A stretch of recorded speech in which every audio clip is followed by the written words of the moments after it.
सभी देशवासियों को गंगाधाम तिगरी जय भक्तिराम आश्रम सत्यानंद फकीर मनुवादी के आज सभी को हाथ जोड़ करके जय भक्तिराम की। कल जो वीडियो डाला था हमने किसी कारणवश अभी यूट्यूब पर नहीं पहुंच पाया है, इसके लिए खेद है। और उसी पर जो शेष रहा था, कल का जो वीडियो था, हमारे देश के जो प्रधानमंत्री जी हैं जिन्होंने बड़े सुंदर ढंग से सभी जगत को संबोधित किया था कोरोना काल में। रामनवमी के दिन 9:09 पर घर से बाहर निकल करके दीपक जलाए। यही क्योंकि आपत्ति में घर से बाहर निकल करके दीपक जलाएं। जब कोरोना काल था तो भयंकर हमारे देश का हाल भयंकर स्थिति में था। महाभारत में देखा होगा, जब लाक्षा ग्रह बनकर के तैयार हो गया तब विदुर के पास में युधिष्ठिर, शकुनी और दुर्योधन पहुंचे थे। शकुनी ने सोचा कि मैं कैसे बताऊं युधिष्ठिर को कि लाक्षा ग्रह बनकर तैयार हो गया। तब उन्होंने इशारा दिया था कि दुर्योधन बताओ, अगर वन में आग लगे तो कौन बचेगा। दुर्योधन ने कहा कि सभी जल करके मर जाएंगे। जब युधिष्ठिर से पूछा कि वन में आग लगे तो कौन बचेगा, तब युधिष्ठिर ने कहा था कि गुरुदेव यह तो चूहा बचेगा, क्योंकि चूहा बिल बना करके अंदर पहुंच जाता है, उस पर आग असर नहीं करेगी। जब वह लाक्षा ग्रह में पहुंच गया तो युधिष्ठिर के मन में वो सब गुंजाता रहा कि विदुर जी ने क्यों कहा वन में आग लगे कौन बचेगा।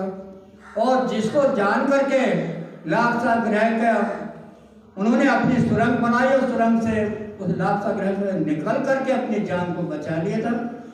आज वही समय आ गया है। उस समय प्रधानमंत्री जी ने इसलिए कहा था कि संसार में आग लगी हुई थी कोरोना की।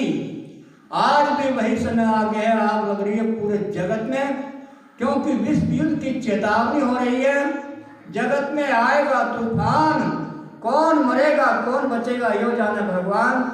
ये आँख खोल करके देख लो, अपनी बुद्धि से विचार कर लो। जो हथियार, जो बम, जो परमाणु बम बन चुका है, एक दिन चलेगा और चलेगा तो फिर आपको कैसे बचेगा।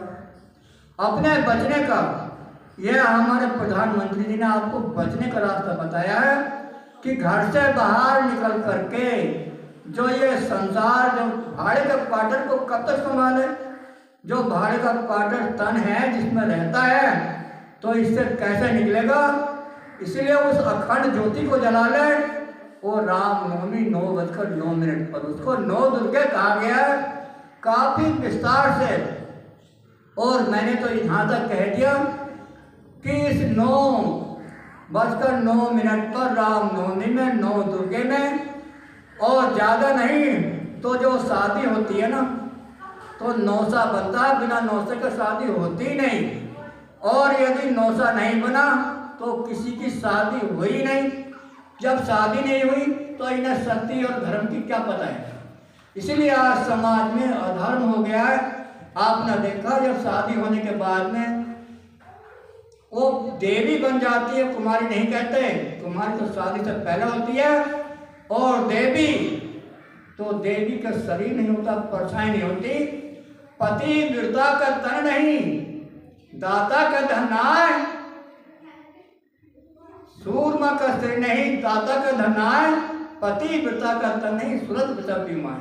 जो सूरमा होता है तो उसका सिर नहीं होता, जो दानी होता है उसका धन नहीं होता, जो पतिव्रता होती है उसका तन नहीं होता, और जिसकी सूरत आत्मा में लय हो जाती है, समा जाती है, उसी को समाधि कहते हैं, जब बुद्धि उधर को समा जाती है।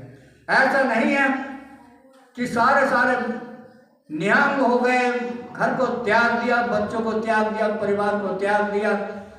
जल अग्नि में करी तपस्या, कहीं अग्नि के बीच में जाकर के जेठ के महीने में शरीर को तपाते हैं, क्योंकि जलते दीप पतंग पर है, गधे बहुत सा बाहर उठाते हैं। तू ही सत्य बता रावण का, ये भी सूर कहते हैं। ये तो अंगद ने रावण को समझाया था। तब के अगर हमने तप करते रहे तो तप करते करते सत्संग की आधी घड़ी सुमरन वर्ष 50 तो भी जानो बराबरी। तो वर्षा वर्ष एक घड़ी ट्यूबवेल चलेगा, एक घड़ी की बारिश और आप रात में ट्यूबवेल चलाओ थोड़ा होता है। तो सत्संग जिसने किया नहीं, सदगुरु का सत्संग किया नहीं, वो धर्म लड़ाई क्या जाने। जिसने छाछ तलब पीना हो वो भगवान कृष्ण के माखन को खाना क्या जाने। तो मैं बता रहा था यदि नौसा नहीं बना तो शादी पहले जो पत्नी होती थी ना, पत्नी कभी पति का नाम नहीं लेती थी और पति कभी पत्नी का नाम नहीं लेता था। और आज तो एक दूसरे का आपस में नाम लेते हैं। जानते हो क्यों? क्योंकि शादी नहीं हुई, समझौता हुआ है। जो लाल हाथ लाल करते हैं, तुमने होठ लाल देखे होंगे, पैर भी लाल करते हैं, ये लाल की पहचान है जिसकी कीमत 9 करोड़ है। उस लाल का व्यापार करते हैं। इसलिए वन व्यापारी आया बंदे काल के देश लगाने में, सच्चा सौदा पाया नहीं, तू लग रहा है छुड़ाने में। सच्चा सौदा पाने के लिए आया था। आज तो जात पात के भेद में सबसे पहले तो ब्राह्मण क्षत्रिय वैश्य और शूद्र का इसी का अभाव है, क्योंकि हमने इसको सही करके जाना ही नहीं है। चमड़ी मांस रक्त से बना सभी संसार, आँख खोल कर देख लो दिखे सभी चमार। ये सब चाहे मुंह हो, मुंह में भी चाम लगा है, इन भुजाओं में भी चाम लगा है, पेट में भी चाम लगा है, पैरों में भी चाम लगा है। इस चमार को तुम ब्राह्मण कहते हो, इस चमार को क्षत्रिय कहते हो, यही तुम्हारी अज्ञानता की पहचान है। ज्यादा ना क्या करके मैं वीडियो को यही समाप्त करता हूँ। बोलो सतगुरु वकीराम महाराज की जय।